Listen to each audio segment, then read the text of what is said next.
Aviso de contenido. Esta historia contiene referencias a violencia sexual y al sistema esclavista. Si prefieres no seguir, respeta tu silencio. Si decides quedarte, acompáñala con calma. La lluvia golpeaba las tejas como dedos impacientes. Las gotas escribían un rumor constante que parecía querer borrarlo todo. Pasos en la casa, el crujir de la madera, el hilo de luz amarilla que atravesaba los visillos. Esa noche, la llave giró y la vida de Siná cambió para siempre. En la casa grande de Santa Eulalia, las sombras se estiraban con el movimiento de la lamparina. Los muebles, pulidos por generaciones de manos ajenas, relucían bajo una luz que no alcanzaba a iluminar la verdad que se ocultaba tras los tapices. Firmino caminaba de un extremo a otro del salón, como si el tren de su autoridad se deslizara sobre rieles invisibles. Tenía la voz corta, el habla medida a golpes. Era un hombre acostumbrado a resolverlo todo con decretos y cuentas. Aquella noche, la insuficiencia de sus cuentas se llamaba heredero. Aquella noche el árbol genealógico pendía de una decisión que no concebía otra forma que la imposición. Elisa escuchó los pasos desde su cuarto, entre sábanas que conservaban el eco del perfume de su infancia y la frialdad de su nueva casa. Era alta en sus maneras, delicada en la apariencia, la piel tersa, el gesto siempre correcto, y sin embargo, había dentro de ella un hueco que ni la infancia acomodada ni los vestidos caros habían logrado rellenar. Su nombre en la casa sonaba como un título, Siná. Pero en la noche, ese nombre se volvía un caparazón que no la protegía. Cuando Firmino entró en la habitación, con la determinación de quien cumple un mandato para perpetuarse, la vela tembló como un testigo pequeño e inútil. Sus ojos, duros como cuentas de hierro, buscaron los de ella y no encontraron aprecio. Encontraron otra cosa, un cálculo de utilidad. «Vendrá el reproductor», dijo. «No lo discutas». Elisa cerró los ojos por un instante. Conocía la palabra. Había aprendido a entender el sistema de la facenda como quien aprende la cartografía de un país hostil. Decenas de nombres para el mercado, para la fuerza, para la propiedad. Val. El nombre llegaba a ella envuelto en el olor del café, en el polvo de los caminos y en un rumor que corría desde la senzala hasta la casa grande. Un hombre enorme, decían, de manos grandes como palas, de voz quieta, con ojos que miraban sin tarda. Para Firmino no era un hombre, era una solución. La puerta abrió una vez más. La figura que cruzó el umbral apenas proyectó sombra contra la luz. Su presencia, sin embargo, trajo consigo olor a tierra y a madera recién cortada. Val avanzó sin prisa. Su paso conocía el ritmo de la facenda, un andar que medía distancias, que sabía de presas y de huidas. Vestía la sencillez de los que no poseen más que su cuerpo. Pero sus manos, esas manos, hablaban antes que su boca. Callosas, angulosas, llenas de surcos que contaban historias de trabajo, de batallas con las plantas, de heridas curadas a trozos de paño. En el borde de la muñeca tenía cicatrices que parecían mapas. Firmino no ocultó su intención. Dio órdenes que sonaron en la habitación como lapidarias. Hubo un silencio que no era de espera, sino de imposición. Val no reaccionó con ira, no alzó la voz. Sus ojos se mantuvieron bajos, no como quien se somete a la vergüenza, sino como quien intenta medir el daño. Había en él una forma de resistencia que no necesitaba gritos, su contención. Caminó hacia la cama con la lentitud de quien comprende que cada paso será observado, interpretado, utilizado. El primer encuentro fue una hazaña de Bordes, la voluntad de Firmino, el miedo de Elisa, la prudencia de Val. En ningún momento se trató de una escena de pasión. Fue, en su origen, un acto impuesto, una maniobra de poder. Sin embargo, de un modo que nadie en la casa grande esperaba, aquel encuentro se reveló distinto de la brutalidad que la facenda acostumbraba a prodigar. Val, en el lugar donde Firmino esperaba ferocidad, eligió mesura. Se presentó como quien pone una herramienta sobre la mesa, sin alardes. Fue con las manos que, en vez de lastimar, empezaron a aprender la coraza de Elisa. Tocó la tela del vestido con los dedos, no para arrancarla con violencia, sino para sentir su frontera. Ella, con el corazón que latía como si quisiera salir a buscar refugio, le murmuró una súplica que no supo pronunciar. Por favor. La ternura no anuló el horror. Elisa sabía que su cuerpo había dejado de pertenecerle en aquel instante. Lo sabía con la claridad tramposa de quien siente la noche como una cárcel dorada. Pero la ternura, esa decisión inadvertida de Val, puso una membrana entre la humillación y el recuerdo. Val industrió un cuidado en los pequeños gestos, sostuvo la cabeza de Elisa cuando la mareó el olor de la lamparina, ajustó la sábana sin brusquedad, habló con voz baja cuando no hacía falta hablar. En la oscuridad, sus palabras fueron apenas imágenes compartidas, su nombre, el de su madre, la de su hermana. Habló de un río que conocía de niño, de la manera en que se partía una fruta para que los más jóvenes comieran primero. Elisa, atrapada, escuchó a aquel hombre que no alardeaba de libertad y comprendió algo que no era perdón ni justicia, sino reconocimiento. Val le devolvía un gesto que la sociedad le había negado: la consideración. El primer contacto físico, si se puede llamar así a lo que sucedió, fue un tanteo. Val posó sus manos en los hombros de Elisa como quien toma la medida de una tela antes de cortarla. Con cuidado. No hubo violencia gráfica en sus movimientos. Hubo, más bien, una negociación muda de límites. Ella dejó que sus dedos se abrieran y la tocaran, no porque lo deseara, sino porque en esa entrega parcial se abría una rendija donde la propia humanidad podía asomarse. Cuando se retiró la mañana siguiente, la casa grande despertó con un rumor nuevo. Firmino, en su habitación, fingió no sentir la alteración que había provocado. Para él, los resultados eran lo único que importaba. Para el resto, la noche quedó como una marca que nadie se atrevía a nombrar abiertamente. Joana, desde la senzala, arrugó el entrecejo y pensó en la salud de la siñá. Benedita, partera con manos de curandera y memoria de pueblo, cerró los ojos y comenzó a preparar infusiones. En la senzala, la vida continuó en su inflexión cotidiana. El amanecer traía el silbido del feitor, el látigo a veces, las tareas interminables, la voz del capataz contando hileras. Los esclavos, sin embargo, tenían sus propias formas de resistir el espesor del día. Canciones murmuradas a la sombra de la jabuticabeira, historias que pasaban de boca en boca como semillas de consuelo. Val no hablaba mucho de su pasado, pero había quien sabía que en su infancia hubo una casa pequeña junto a un río, una madre que le enseñó a tallar figuras en madera y un hermano mayor que le enseñó a no dejarse trastornar por la furia ajena. Cierta tarde, años atrás, o esa es la manera en que le gustaba pensarlo a Val, su padre le mostró cómo hacer una estatuilla en un trozo de cedro. Le enseñó que la figura no era solo forma, sino memoria. Cada línea era un recuerdo, cada ojo un espejo. Val guardó la estatuilla en secreto cuando lo vendieron joven. La llevaba en el interior de la camisa, junto al latido de su pecho. La estatuilla se volvió su talismán, la conversación que no podía decir en voz alta. De noche, Val volvía a esa infancia en fragmentos.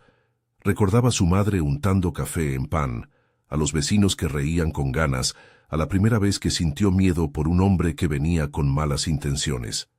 Recordaba también la pérdida, una mujer a la que amó en silencio y que murió lejos, sin que él pudiera despedirse.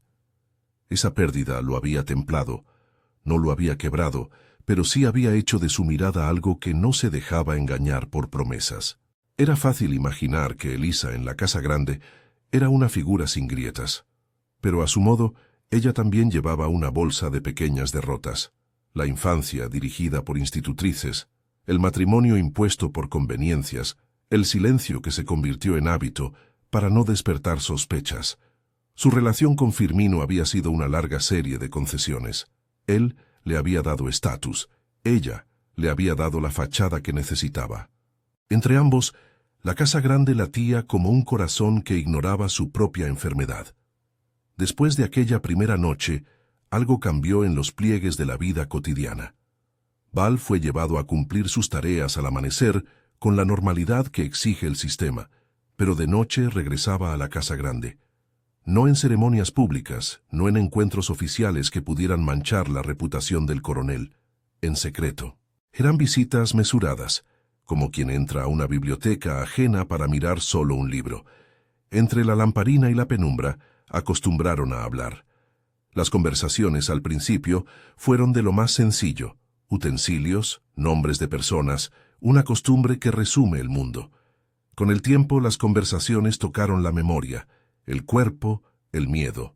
Joanna observaba.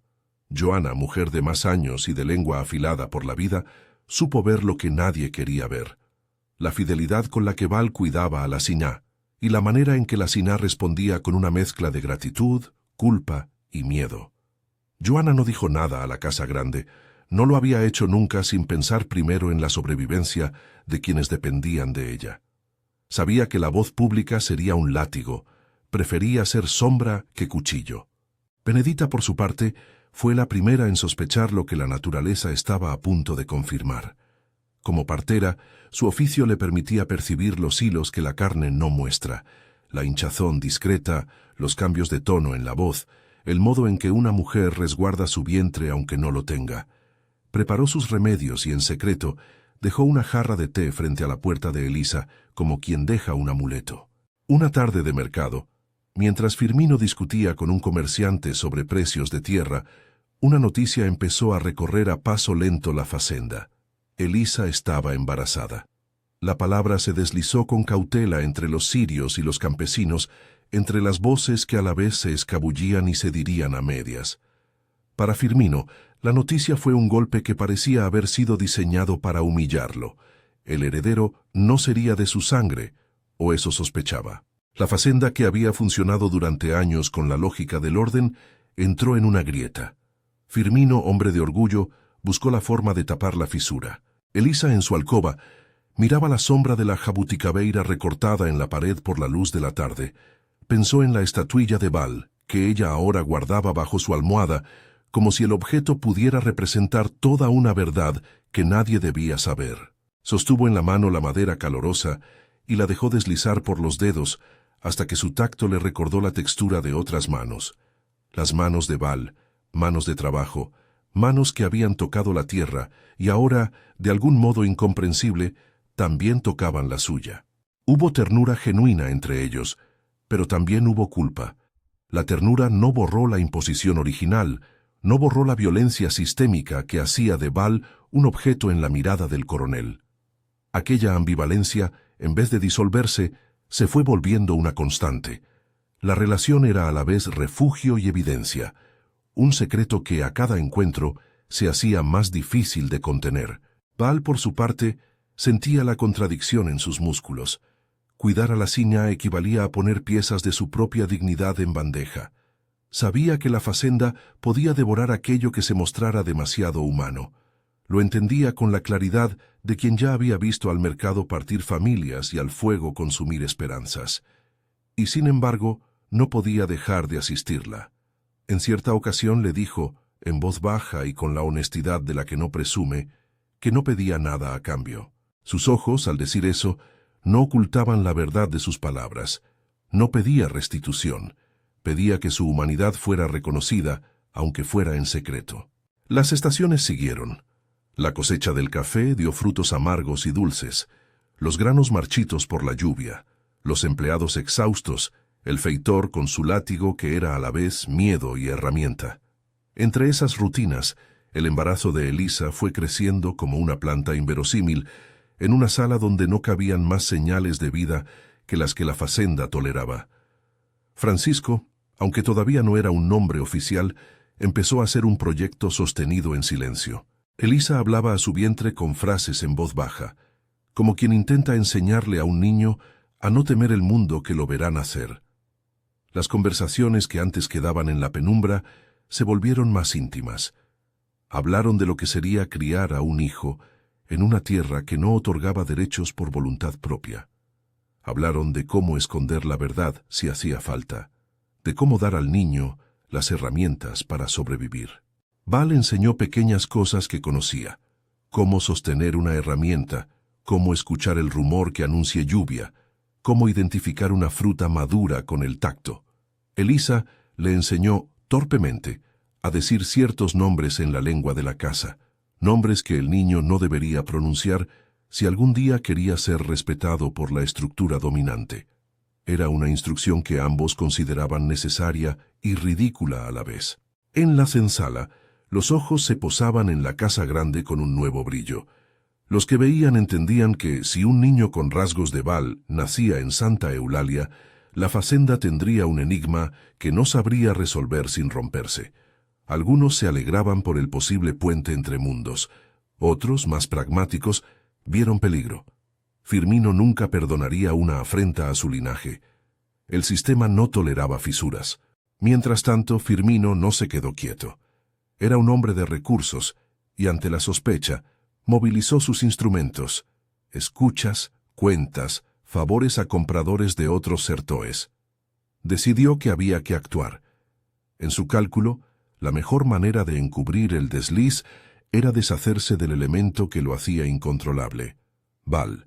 Si Val desaparecía, la facenda recuperaría su lógica.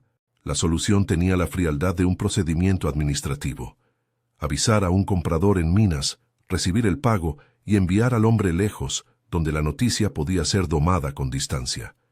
La noticia llegó en forma de una carta. No era aún un documento sellado con la firma del comerciante, sino un aviso que tanteaba la disponibilidad de Val. Firmino lo sostuvo con los dedos ásperos que nunca se mancharon del trabajo del campo, pero sí de la ambición. Lo leyó silenciosamente, con la misma calma con la que se inspecciona una herida antes de decidir si se toca. Esa noche la lluvia volvió a caer. La lamparina parpadeó una vez más. Elisa, que había aprendido a leer los silencios tanto como las palabras, sintió cómo la casa se cerraba alrededor de su secreto. En la senzala, Joana tejía y miraba hacia la casa grande, sus manos moviéndose con el ritmo antiguo de quien sabe que debe preparar cuerdas para las tempestades. Benedita, por su parte, limpió los utensilios de la partera como quien recoge las herramientas de la batalla, y dejó sobre el borde de la mesa 2 bolsitas de hierbas. Por si acaso, dijo, sin mirar a nadie en particular. Val no habló de la carta. No era suyo el privilegio de imaginar sus destinos. Sabía que la facenda podía decidir por él y que su resistencia consistía, a la vez, en creer en su humanidad y en aceptar la realidad cuando le tocaba. Aún así, en la madrugada, antes de que el alba rompiera el gris del horizonte, subió a la jabuticabeira que marcaba el límite entre la senzala y el patio. Desde allí, miró el camino que lo vería partir o permanecer. Tocó la estatuilla en el bolsillo y dejó que el frío de la madera le contara otra historia, la de su infancia, de su madre, de esa otra vida que alguna vez imaginó y que ahora se le negaba como quien retira del fuego la olla más sabrosa. Elisa lo vio desde la ventana, la vio en la rama con la figura recortada contra la lluvia, y por un instante pensó en la posibilidad de una vida diferente. Pensó en su vientre como un territorio que, aunque invadido por la violencia del sistema, estaba inventando otra cosa, un lazo que nadie había querido prever, una continuidad que desobedecía los mapas de Firmino. El amanecer encontró a la facenda con una calma que parecía forzada. Los trabajadores se disponían a sus ocupaciones con el gesto de quien ha aprendido que seguir el ritmo evita la mirada del jefe. Pero en la casa grande, la calma era una ventanilla de tensión. Firmino cruzó la sala con pasos cortos, con la carta todavía en la mano. Decidió llamar a Val. Lo hizo con la misma autoridad con que se manda una cosecha, con la certeza de un superior. Val entró en la sala sin aspavientos. No supo si era la hora de la despedida, pero sí que sus ojos miraban el suelo con más intensidad de la habitual. Firmino habló con la precisión de un carcelero. Había ofertas de compra. La provincia de Minas necesitaba brazos. La transacción sería pronta. Val, que escuchó la frase «venta» como quien recibe el ruido de un trueno lejos, mantuvo la contención. No gritó, no suplicó. Su resistencia era otra. La cabeza alta de quien entiende que la furia muchas veces no vence. Aún así, Sus manos temblaron cuando miró a la Siñá. Ella, al ver la palidez que comenzó a instalarse en el rostro de Val, sintió algo parecido al pavor. El mundo se le redujo a una línea que partía por la mitad, quedarse con el niño y perder al hombre que le había enseñado a cuidar, o hablar, y con ello poner en riesgo todo lo que amparaba su secreto. No era una elección, era una trampa. En el despacho, Firmino afirmó que el viaje sería en 3 días. No hubo explicaciones morales, solo la frialdad de quien tiene cuentas que cerrar. Val asintió con un movimiento seco y medido, como quien acepta el destino que otros han escrito. En su bolsillo, la estatuilla rozó la piel por última vez. En la senzala, los murmullos se convirtieron en planos de vigilancia. Gente que miraba, gente que pensaba en planes que no sabían si podrían ejecutarse. La noche previa a la partida fue una noche de despedidas contenidas. Joana se acercó con una tela y con manos que habían visto más de una separación, le arregló la camisa. Le habló al oído con frases que contenían recetas y despedidas. Cuida la espalda, no dejes que te humillen, si vuelves, avisa. Benedita dejó un paquete con hierbas en la mesa para Val, no como concesión, sino como acto humano. Elisa, con los ojos hinchados por la espera, quiso decir muchas cosas y no logró articular ni una. En vez de palabras, colmó la palma de Val con la estatuilla, su única herencia no declarada. Val la aceptó como quien acepta la oferta de quien no tiene nada que devolver. La estatuilla quedó en su mano, y por un instante sus facciones se suavizaron. Era un gesto diminuto, una forma de decir que aquello que lo unía a la Siná no cabía en la geografía de la facenda. A la mañana siguiente, la carreta esperó en el camino embarrado. El sol, que tardaba en romper las nubes, parecía observar la escena sin misericordia. Val subió a la carreta sin mirar atrás. Sus ojos pasaron por la casa grande, por la Jabuticabeira, por la senzala, y se detuvieron en la ventana donde Elisa parecía un fantasma. Sus manos apretaron la estatuilla hasta blanquear las falanges. Cuando la rueda empezó a girar, un crujido sombrío atravesó la facenda. Era la despedida que no se pronunciaba. La carreta partió hacia el sertão, hacia Minas, hacia un destino que la facenda decidió para él. La lluvia volvió a caer, ahora como un telón que ocultaba lo que quedaba detrás. En el patio la vida volvió a su rutina, con la misma violencia de siempre, no por olvido, sino por supervivencia. Sin embargo, entre los que quedaron, la sensación de que algo había sido arrebatado no se disipó. Quedó un hueco que la casa grande intentó rellenar con un silencio obligatorio. Dentro de la casa grande, Elisa se quedó mirando la silla vacía donde Val solía dejar la herramienta. El cuarto olía a madera y a café, y la lamparina a duras penas combatía la penumbra. Aferró la sábana como si fuera un mástil en tempestad. La vida que crecía dentro de ella parecía a la vez ancla y herida. Se preguntó cómo salvaguardar aquello que era suyo en secreto, cómo dar a Francisco una identidad cuando la facenda parecía empeñada en borrarla. Firmino, al observar el estado de su esposa, cultivó una máscara de indiferencia. Para él, la solución al problema había sido puramente administrativa y ejecutiva. Había movido fichas, había comprado tranquilidad. Lo que no comprendía, o no quiso comprender, era que los lazos humanos no se disuelven con papeles. Había subestimado la capacidad de Val de ser más que una herramienta, y ahora la facenda guardaba un secreto que sería, con el tiempo, una herida abierta. En la senzala, la estatuilla quedó como una presencia permitida, un objeto humilde con la potencia de una historia que no se diría en voz alta. Los ojos de los esclavos, cuando miraban a Elisa, encontraban en su vientre la promesa subversiva de otro orden. Fue un silencio de complicidades, no de sumisión. La gente aprendió a mirar de reojo, a sostener la mirada cuando era necesario y a cerrar los labios cuando la necesidad lo dictaba. El primer acto había ocurrido. La noche, la imposición, la ternura inesperada. El segundo acto se desplegaba con la forma de una partida. La facenda seguía siendo un organismo que se alimentaba de decisiones ajenas a la humanidad, y en medio de ese organismo los cuerpos seguían siendo mapas, Las manos seguían siendo testigos, y la jabuticabeira seguía siendo guardiana de pequeñas rebeliones. Cuando la carreta se desvaneció entre el pedregal y la lluvia, la casa grande no supo qué hacer con la ausencia. Firmino puso el brazo sobre la mesa y exhaló como si se hubiera librado de una molestia. Elisa, por su parte, cerró la ventana con el gesto de quien intenta contener algo en su interior.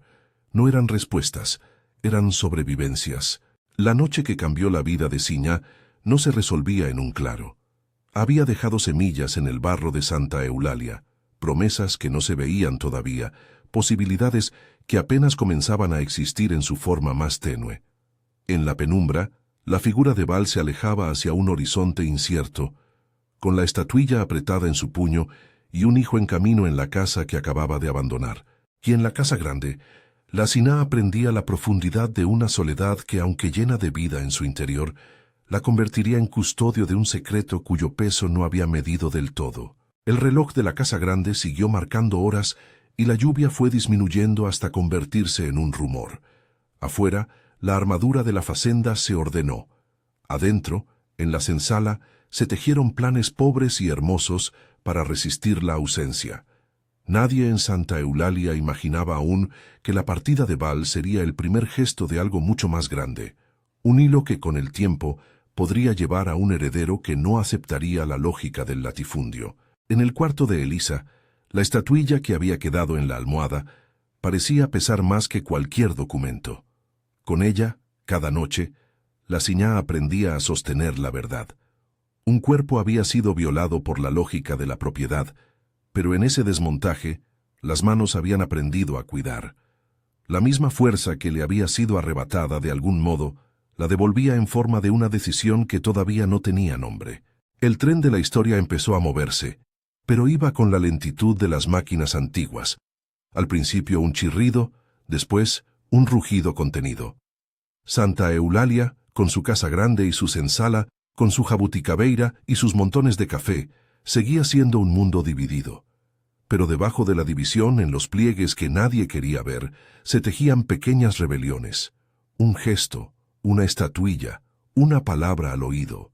Esas minúsculas insurrecciones fueron el material con el que se empezarían a construir los futuros que vendrían. La mañana siguiente trajo correos al despacho del coronel, ofertas, demandas, cálculos. Para Firmino, todo aquello era una operación más. Para Elisa era un vendaval. Para Val, allá en la ruta, con la estatuilla escondida y la idea de su hijo como una brújula, era un avance hacia lo desconocido. En cada uno de ellos, sin embargo, latía la misma pregunta. ¿Qué puede conservarse cuando los mandatos de la casa dictan quiénes podemos ser? Y así, con una facenda que no sabía aún la magnitud de su grieta, y con personajes que habían tomado sendas que no imaginaban al principio, la historia seguía su curso. La noche que cambió la vida de Siñá había ocurrido, pero lo que vendría después todavía no se nombraba. En el silencio que dejó la partida, se empezaron a escuchar, casi como eco de la lluvia, los pasos de lo que podría ser una reparación o una nueva pelea. Solo el tiempo diría cuál sería su forma, pero aquella noche, en que la llave giró y la vida se alteró, había sembrado la posibilidad de que la casa grande dejara de ser un lugar cerrado y se transformara poco a poco en un sitio donde las historias que antes se ocultaban podrían por fin ser contadas. Los meses se sucedieron como estaciones apresuradas por el viento. El vientre de Elisa fue tomando la forma de una promesa furtiva. La casa grande, que antes solo admitía manifestaciones oficiales, ahora residía también en el secreto de una vida por nacer. La partera Benedita veló cada cambio con manos expertas y palabras de antiguo conocimiento. Cómo colocar la almohada, qué tisana calmaría náuseas, qué canciones suaves podían guarecer el oído aún en formación. Joana, que había visto nacer a quien hiciera falta en aquella facenda, fue la sombra fiel que acompañaba a la Siñá en sus noches de inquietud. El parto llegó en una madrugada clara, sin el rumor de la lluvia que había marcado aquel otro comienzo. Sobre la mesa, la lamparina parpadeó como un corazón que no se permitía rendirse. Cuando la criatura, rojo y enfadado, rompió el silencio con su primer grito, Hubo un instante en que el tiempo pareció empezar a plegarse de otra manera en Santa Eulalia. Francisco fue un nombre susurrado antes de ser dicho en voz alta. Fue el rocío que dejaba la mañana sobre las hojas de la jabuticabeira. Elisa sostuvo al niño contra su pecho, como si aquel calor pudiera sellar una verdad que los dictados de la casa negaban. En la senzala, un rumor contenido circuló con la delicadeza de quien pasa la mano sobre una herida para comprobar si sangra todavía. Los ojos de Joana, húmedos y constantes, velaron la pequeña forma que respiraba y que no encajaba en las líneas del linaje oficial. Firmino, en su despacho, fingió indiferencia, pero la noticia no le fue indiferente. Para un hombre cuya paz descansaba en la sucesión, el acontecimiento era una afrenta que debía ser atajada. Su cálculo no tardó. Había que suprimir el elemento incómodo. La solución fue la misma que tantas veces había salvado el orgullo de la casa grande. La distancia, el comercio, la decisión que no pide consentimiento. En lugar de una autoridad pública que enfrentara la verdad, llegó una correspondencia breve y cortante desde Minas. La propiedad de Val había sido adquirida por un comerciante de esclavos. El viaje era inminente. La carta, fría en palabras, anunciaba que el hombre partiría en breve por la ruta de barro. No hablaba de destinos con piedad, hablaba de números, de transacciones. A los pocos días, otra misiva, esta lacrada y con sello largo, vino a la casa grande con un nombre más doloroso. Informaba que Val había fallecido en el trayecto, víctima de una fiebre que nadie había previsto. El vendedor se disculpaba por la pérdida, pero la suma acordada había sido ya pagada. Para Elisa la carta fue un golpe que no sabía cómo encajar. No cuestionó el sello ni la letra, no pudo. Su mundo se desmoronaba con la eficacia de algo perfectamente administrado. La ausencia de Val fue transformada en un expediente cerrado con un sobre y una firma. Joana, que entendía mejor que nadie la mecánica de las palabras y de las cartas, esas que tantas veces enviaban familias para desaparecer personas, miró el papel con desdén y dolor. Sabía leer entre líneas. La muerte era una facilidad que la facenda podía permitirse. La verdad podía ser sustituida por una historia útil. Benedita, al colocar la mano sobre el hombro de Elisa, no permitió que se desplegara la desesperación en voz alta. Prefirió poner la mano donde la pulseada del pecho aún ardía. En la senzala, la noticia fue recibida con un silencio que sabía a injusticia. Los esclavos guardaron para sí las miradas, las suspicacias y la rabia. Lo que para Firmino era una operación, para ellos era otra clase de amputación. Val se había ido, o eso decían. Se había llevado consigo algo que ya no podía ser nombrado sin riesgo. La estatuilla, la pequeña talla de cedro que había sido su talismán, volvió a quedar en la almohada de Elisa, como prueba muda de que alguien había existido fuera de la lógica del relato oficial. La verdad de la partida fue un rumor que cada cual acomodó como pudo. Algunos sostuvieron que Val había muerto. Otros, con menos certezas y mayor esperanza, dijeron que los hombres vendidos a Minas rara vez regresaban. Ninguno en la casa grande supo la brújula interior que Val apretaba contra el pecho, ni el camino exacto que tomaría su vida después de la carreta. El silencio instalado era a la vez protección y arma. Elisa dio a luz en medio de aquella ausencia fingida. Criar a Francisco fue desde el principio un ejercicio de doble vida. En público, el niño era presentado con la moderación que la casa exigía. Heredero potencial, niño de la ciña. En privado, entre sábanas y miradas furtivas, su identidad se tejía con manos cautelosas. Ella le enseñó a reconocer la música del río, le mostró cómo sentir el peso de un grano de café entre los dedos y le habló del respeto a los que trabajaban la tierra. No le contó la historia directa de su padre. No pudo o no quiso hacerlo sin antes asegurarse de que la mentira estructural no destruyera al niño.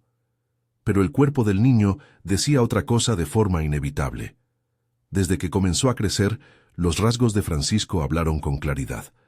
La forma de sus ojos, la fuerza de sus manos, cierto gesto al sonreír que se parecía a una fotografía que Elisa guardaba en la memoria. Una tarde, cuando el muchacho tendría tal vez 9 años, Caminando por el corredor que separaba la casa grande de la sala, se detuvo ante la ventana que daba a la explotación y miró las mujeres recogiendo café con los rostros curtidos por el sol.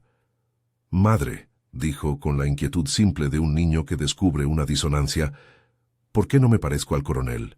La pregunta fue una cuchillada honesta, que atravesó la educación y el embargo de las palabras. Elisa sintió el sonido de ese interrogante como si fuera el latido de un animal que busca agua. Se arrodilló, bajó el rostro al nivel del niño y tomó sus manos pequeñas entre las suyas. «Porque el mundo no se explica solo por las caras, hijo», respondió. «Porque las personas llevamos más dentro que lo que la gente cree ver. No te pareces por fuera, quizás, pero en lo que importa, has de escoger tu forma. Y esa forma no la dicta el apellido ni la tierra donde naciste. Tú decidirás de quién eres». No fue una respuesta que cerrara el asunto.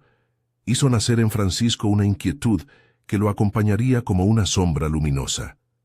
En la escuela de la fazenda, donde algunos criados aprendían a leer y otros no, Francisco escuchó lecciones sobre administración, sobre tierras y heredades. Fuera de esas paredes, entre la sala y la cocina, oyó otras lecciones: canciones, nombres de ancestros, relatos de la ruta, historias que hablaban de pérdidas, de manos que tallaban estatuillas y de hombres que aprendieron a ocultar su dignidad. Fue Joana quien, sin hablar de la paternidad del niño, le enseñó a escuchar los silencios de la tierra. Le mostró cómo mirar a un hombre a los ojos sin miedo. Le contó la medida del sudor en la frente y la manera en que una mano quebrada puede volver a dibujar un futuro. En esos encuentros, Francisco aprendió más sobre humanidad que en la sala de aulas. También aprendió por imitación un sentido de vergüenza ajena por las injusticias que veía. La vida siguió su curso: estaciones de trabajo, plagas, cosechas buenas, cosechas malas. El tiempo, que rompe y sutura, fue curando algunas cosas y dejando otras como cicatriz visible. Firmino, que envejecía con la misma presteza con que había ordenado vidas, comenzó a mostrar arrugas que no le permitían gobernar con la misma dureza de antes. Su garganta se hizo más corta, sus decisiones más impulsivas. El hombre que había usado a otros como instrumentos comenzó a sentir el peso de su propia soledad, pero nunca pidió perdón. Esa palabra no cabía en su vocabulario público. Mientras tanto, Val se enfrentaba a un destino que no era la muerte que se le había atribuido. El viaje a Minas lo llevó a través de caminos donde la niebla de la explotación era espesa. Los primeros días en el nuevo lugar fueron de trabajo abrumador, de manos que se endurecían de nuevo y de noches en las que la memoria le devolvía la estatuilla con insistencia. Val talló otras figuras en la madera robada de los restos de hornos. La escultura era un modo de sostener la cordura. Con el tiempo, en una villa minera donde los hombres vivían junto a la maquinaria y la fiebre, Val conoció a una mujer de ojos vivos, negra como el coque que quemaba el horno. Ella se llamaba Rosa y tenía la costumbre de reír con la boca abierta, de no medir su alegría. Rosa y Val compartieron un pan, una hoguera, la conversación de los marginados. De ese encuentro nació Benedito. Benedito, que no conocería la casa grande más que por los cuentos de su padre, fue criado en la costura de la ciudad. Aprendió a manejar herramientas, a conocer el pulso de la madera y a escuchar historias que viajaban de boca en boca sobre hombres vendidos y resistencias. Val le contó, sin dramatismos innecesarios, de aquella estatuilla que había recibido en presente y que guardó siempre como un contrarrelato. Le contó cómo la había apretado en el puño antes de subir a la carreta y cómo en las noches de cielo negro la madera lo llevó de nuevo a la casa donde una siná había sentido ternura. No explicó con exactitud los porqués, ni detalló los nombres de quienes lo habían vendido. No lo necesitó. Benedito comprendió en la forma en que su padre hablaba, con respeto por la verdad y sin resentimiento que lo consumiera, que la historia era más complicada que el dolor. En Minas, Val sobrevivió por la disciplina del trabajo y por el refugio de las manos. Él enseñó a Benedito a tallar pequeñas figuras, aves, manos, ojos que miraban al frente. En esas tallas, Val intentó fijar aquello que la fazenda había intentado borrar, la dignidad en miniatura. Cuando Benedito tuvo edad para sostener una herramienta caliente, Val le dejó la estatuilla en el regazo, como quien entrega una cadena y le dice a la sangre que ya no merece guardarla en silencio. La vida de Val no fue heroica en los términos que los cantos de los libres suelen dibujar. Fue más bien una construcción de resistencia cotidiana. Días de trabajo, noches de voz bajada, amor simple con Rosa, la crianza del hijo. No obstante, siempre hubo un lugar en su pensamiento donde la casa grande existía como una herida abierta, no por la rabia, sino por la presencia de aquello que se había ido sin despedida. Val aprendió a existir con esa ausencia y a no permitir que definiera su totalidad. En Santa Eulalia, mientras tanto, otras fuerzas se movían. Francisco, al crecer, mostró la rara mezcla de sensibilidad que solo aparece en quienes han escuchado dos lenguajes, el de la autoridad y el de la compasión. Observaba las labores del campo con la curiosidad de quien desea entender el origen de las cosas. A veces, sin que nadie lo ordenara, se acercaba a la senzala y se ofrecía a ayudar en tareas nimias, a limpiar un utensilio, a fregar una cazuela. Los ojos de los esclavos, al principio desconfiados, terminaron por financiar una ternura que no pedía nada a cambio. Niños y adultos, que encontraban en él un gesto que no correspondía a la brutalidad del círculo de poder. La tensión en la facenda aumentó cuando Firmino sufrió una caída de caballo. No fue un accidente mortal, pero sí lo suficiente para arrancarle de la práctica cotidiana una parte de su autoridad. En su cama, entre cortinas, se volvió irascible y prudente a la vez. El hombre tan acostumbrado a ordenar se encontró por primera vez a merced de otros. Sus últimas decisiones fueron intentos de controlar un destino que ya se le escapaba. Ante esa ventana de fragilidad, la cuestión de la sucesión se volvió más aguda. Algunos parientes le reclamaban celeridad a Firmino. Otros, con ambiciones más frías, pensaban en además vender tierras. Francisco, cuya posición en la casa le confería cierto privilegio, sintió la presión de escoger entre los modos tradicionales de hacer las cosas y una pulsión nacida de todo lo que había visto en la senzala. No fue una decisión inmediata. En su sangre había contradicciones que lo obligaban a pensar y a actuar con cuidado. El día de la muerte de Firmino fue un día sin viento. Las cortinas del despacho se movieron con lentitud, mientras el respirador de la enferma respiración se apagaba con la paz de un animal cansado. El coronel murió como había vivido, con mano firme e inflexible. Nadie en la casa grande celebró. La lectura del testamento ocurrió con solemnidad. Documentos, firmas, el ritual legal que legitima la transferencia de bienes. Francisco fue declarado heredero. Muchos esperaban que el joven continuara la obra de su padre. Otros, con temor, aguardaban el desenlace. Francisco, en el silencio que siguió al sepelio, tomó tiempo para sí. Caminó bajo la jabuticabeira y sintió la rugosidad del tronco como un punto de anclaje. Había en él una avalancha de preguntas sobre la justicia, sobre la pertenencia, sobre la forma en la que los muertos nos dejan la tarea de corregir o de perpetuar. Fue Joana quien, en una noche en que la luna parecía haber olvidado el reflejo en la casa, se sentó con él en la escalera y le habló con la honestidad de quien no necesita títulos para decir la verdad. «No todo lo que heredamos es solo tierra», le dijo. «A veces la herencia pesa en la conciencia. Usted puede seguir la costumbre o puede preguntar a su propia sangre qué clase de hacienda quiere ser». Fue un empujón sencillo y certero. Francisco, con la mirada llena de la memoria de la senzala, decidió que la casa no debía permanecer igual. No fue una decisión sin costo. Los que habían prosperado bajo los antiguos modos se resistieron, administradores que habían gozado prebendas, feitores que se sentían dueños de pequeñas parcelas de poder, vecinos con intereses en la continuidad del latifundio. Pero hubo algo más fuerte que el miedo. La voz de Elisa, aunque apagada por la enfermedad que la fue consumiendo con el paso de los años, seguía presente en cada gesto de su hijo. En las semanas que siguieron, Francisco reunió a los trabajadores. Leyó en voz alta una declaración que hablaba de libertad y de reparto, de educación y de tierra para quien la trabajara. No mencionó la paternidad que lo vinculaba a Val. No lo necesitó. Su discurso se centró en la dignidad humana, y en la posibilidad de que la Facenda dejara de ser solo la traducción de una lógica de explotación. La liberación anunciada en el patio central tuvo la teatralidad sobria de quien sabe que las palabras pueden cambiar la historia cuando se acompañan del valor.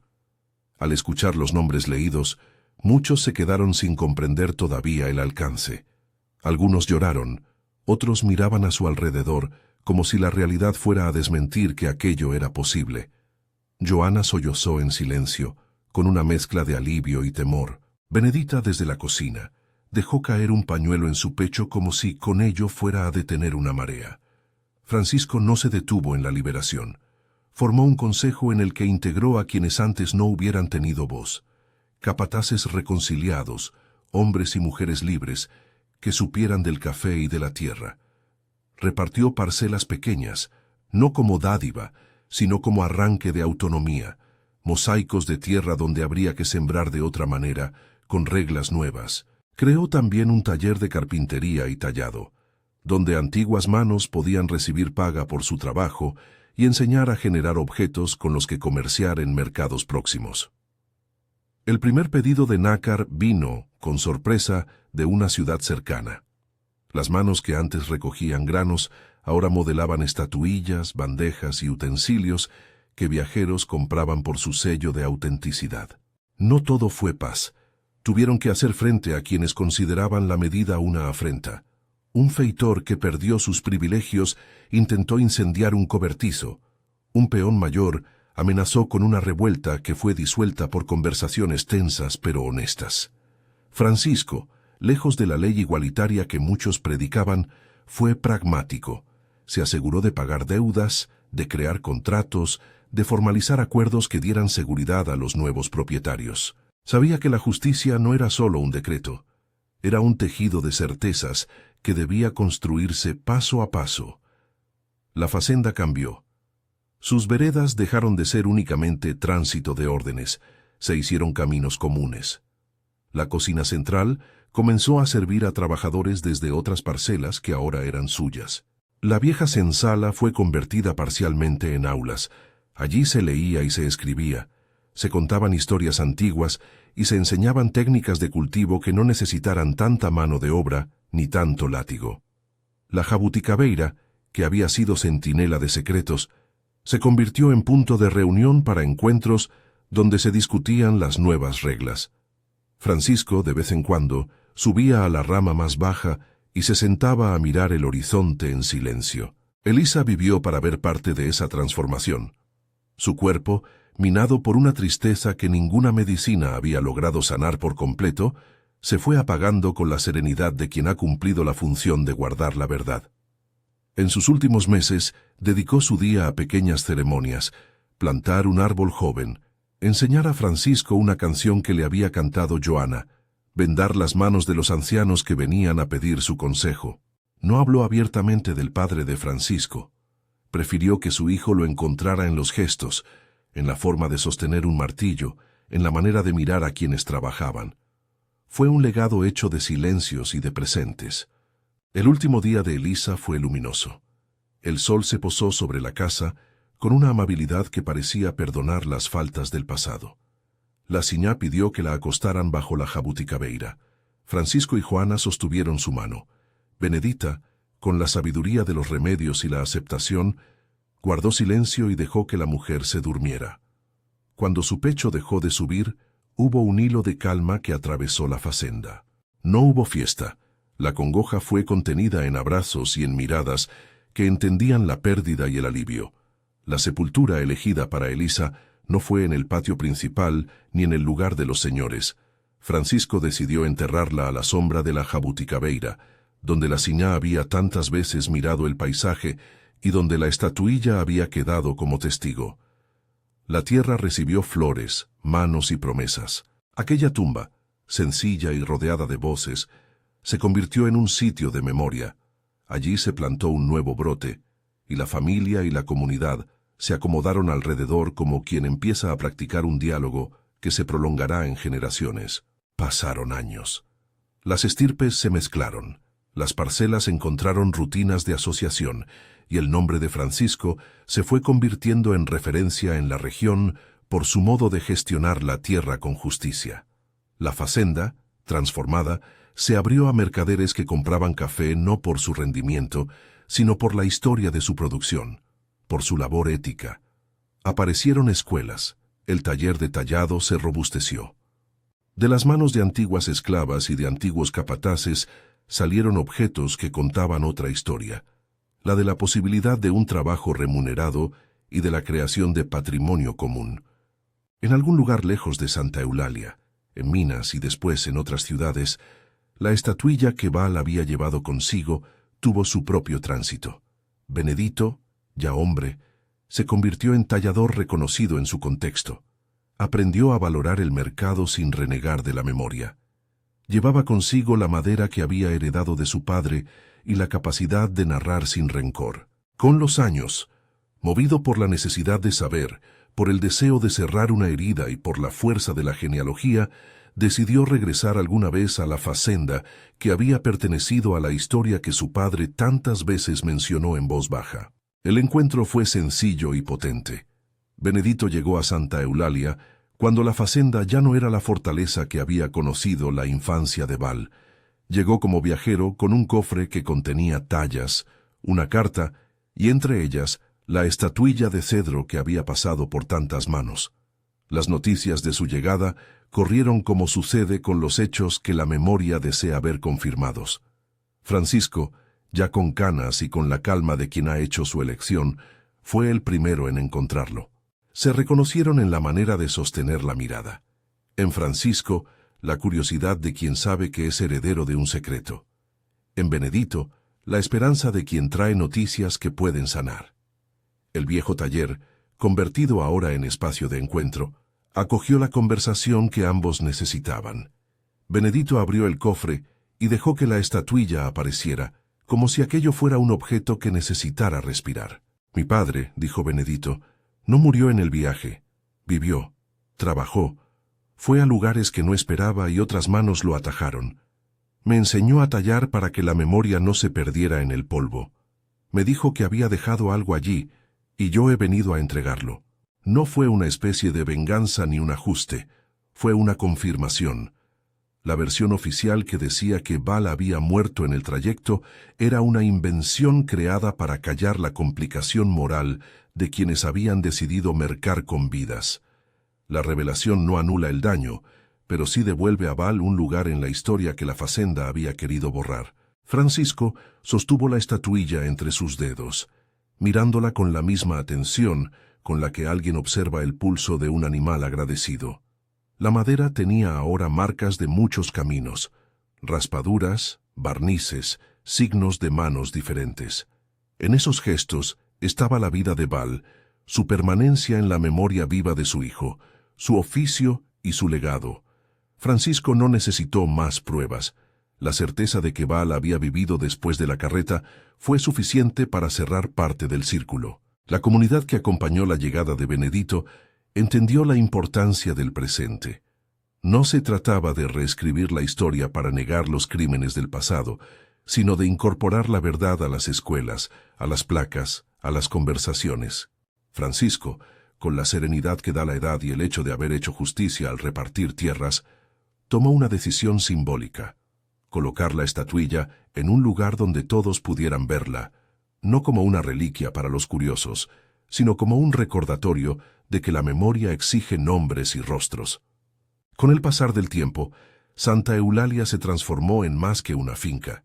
Se volvió un lugar de memoria y de producción. Se levantó un pequeño salón donde se exhibían objetos, cartas, herramientas y la historia de quienes habían trabajado la tierra. No fue un museo impuesto por la nostalgia, fue un espacio para que las voces se escucharan. Allí estuvieron los documentos que contaban la venta, las cartas que alguna vez habían ocultado la verdad, los útiles de manos que habían cosechado el café, y en un lugar central, la estatuilla que había pasado por Baal, por Benedito y por la almohada de Elisa. Junto a ella una placa decía, en palabras sencillas, que la historia de Santa Eulalia había sido hecha también por quienes no estaban en los registros oficiales. Benedito permaneció un tiempo en la fazenda. No vino a reclamar nada, vino a dejar memoria.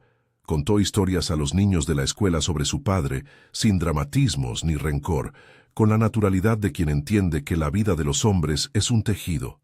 Dio clases en el taller, enseñó a tallar a los jóvenes y transmitió la receta de la madera que había templado la resistencia. Antes de partir, le dio a Francisco una carta de Val, escrita con la valentía de los que saben que los finales no son absolutos. «Hijo de la casa que no fue mía», decía la letra cuidada. «Si esta carta te alcanza, que sirva para decir que el mercado no fue la última palabra. Viví, amé, hice un hijo, he plantado raíces allí donde el mundo me dejó. Cuida la memoria, no la uses para venganza, sino para que la justicia tenga nombres». Cuando Francisco leyó la letra de Val, sintió que una paz antigua descendía. No era la abolición total del dolor, ni la reparación absoluta. Era la constatación de que los lazos humanos habían resistido el intento de borrado.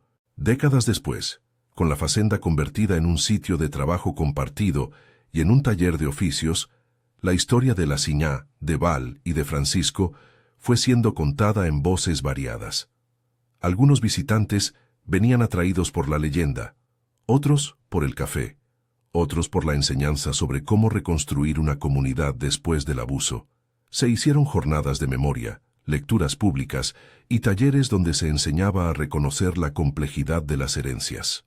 La estatuilla, colocada ahora en una vitrina de madera noble, tenía junto a ella la carta de Val y una pequeña placa que contaba, con respeto, el contexto.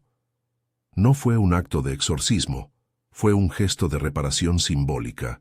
La presencia de la estatuilla recordaba que la historia personal y la colectiva se entrelazan, que una vida, aunque reprimida por instituciones, puede devenir en lección y guía. En una tarde de otoño, cuando las hojas de la jabuticabeira comenzaron a caerse en alfombra, Francisco se sentó otra vez bajo el árbol que había sido testigo de tantas cosas. A su lado, un grupo de niñas y niños de la escuela le escuchaban conversar sobre la importancia de contar con verdad. Les habló de su madre, de Val y de Benedito. Les habló de la pasión por la justicia que debe ser concretada con acciones. Les dijo con la sencillez con que solía hablar que ninguna estatuilla sustituye las manos que trabajan hoy, pero que las estatuillas recuerdan. La noche que cambió la vida de la Siñá quedó, con el tiempo, como un hito que marcó el inicio de una cadena de decisiones. No fue la noche que resolvió todo, fue la noche que abrió una grieta por la que, poco a poco, entró la luz. No eliminó el dolor ni la injusticia, pero permitió que la memoria se abriera paso hasta convertirse en política concreta. Cuando Benedito volvió a partir, lo hizo con la promesa de volver alguna vez. Llevó consigo réplicas de las tallas que había enseñado allí, y la certeza de que su padre, Val, había existido más allá de la palabra oficial. Francisco, por su lado, dedicó los años que le quedaban a fomentar la educación y la autonomía entre los que habían sido explotados. No buscó grandes honores, buscó que la fazenda fuera un espacio donde la dignidad creciera como planta. En los registros del Salón de Memoria se guardó, además de la estatuilla, la noticia de que la reparación no es un evento único, sino una práctica sostenida. Testigos que hablan, políticas que cambian, tierras distribuidas con nuevos contratos, oficios que se rescatan, nombres que ya no se omiten en los fallecimientos o en los nacimientos. La Casa Grande, antaño símbolo de un poder que pretendía ser absoluto, se volvió por fin un sitio donde los ecos se atienden. Años más tarde, cuando la voz de Francisco empezó a afinarse con el tiempo y la infancia de los nietos sonó en los pasillos, la fazenda celebró el primer aniversario de su transformación con una jornada abierta. Invitó a antiguos trabajadores, a vecinos, a hijos de quienes habían trabajado la tierra. Hubo música, hubo comida, hubo relatos que se contaron en varias lenguas y en muchos ritmos. Allí, en la mesa principal, alguien puso la estatuilla en el centro, como quien coloca la luz en el medio de una mesa larga. Al caer la noche sobre Santa Eulalia, la jabuticabeira devolvió su sombra amable sobre la tierra que había visto tantas despedidas. Los pasos que una vez la hicieron temblar, los de la Siñá que aprendió a cuidar, los del hombre que fue vendido y sobrevivió, Los del hijo que eligió repartir se convirtieron en la caligrafía de una historia que no pretendió cerrar todos los capítulos, pero sí abrir la posibilidad de otras tramas. La Facenda, con sus voces y sus manos, aprendió algo que la Casa Grande de antes no habría querido admitir: que la memoria, cuando se cuida, puede transformar el uso del poder, y que las estatuillas, esas piezas mínimas de madera que guardan ojos, son, en su modestia, grandes depositarias de lo que no debe olvidarse. Aquella noche de lluvia que cambió la vida de la Siña quedó ya no como un escándalo, sino como origen de una voluntad: la de nombrar, de repartir y de sanar lo que la costumbre había torcido. En el silencio que sigue al relato, queda la impresión de que las cosas no se arreglan de un día para otro. Queda la imagen de la jabuticabeira, el cedro tallado, las manos de Val y de Benedito, la voz de Elisa que enseñó a su hijo a mirar con otros ojos. Y queda, sobre todo, la certeza de que la memoria es trabajo, un oficio que exige constancia, nombres y pasos. La Facenda, con su museo sencillo, las aulas donde se lee y los talleres donde se talla la madera viva, es hoy un testimonio de eso. Y en la vitrina, la pequeña estatuilla sigue mirando hacia quienes pasan, recordando que hubo una noche que cambió la vida de Siñá, y que, a partir de ella, algunos quisieron que la casa dejara de ser solo casa de poder y se volviera lugar de historia compartida.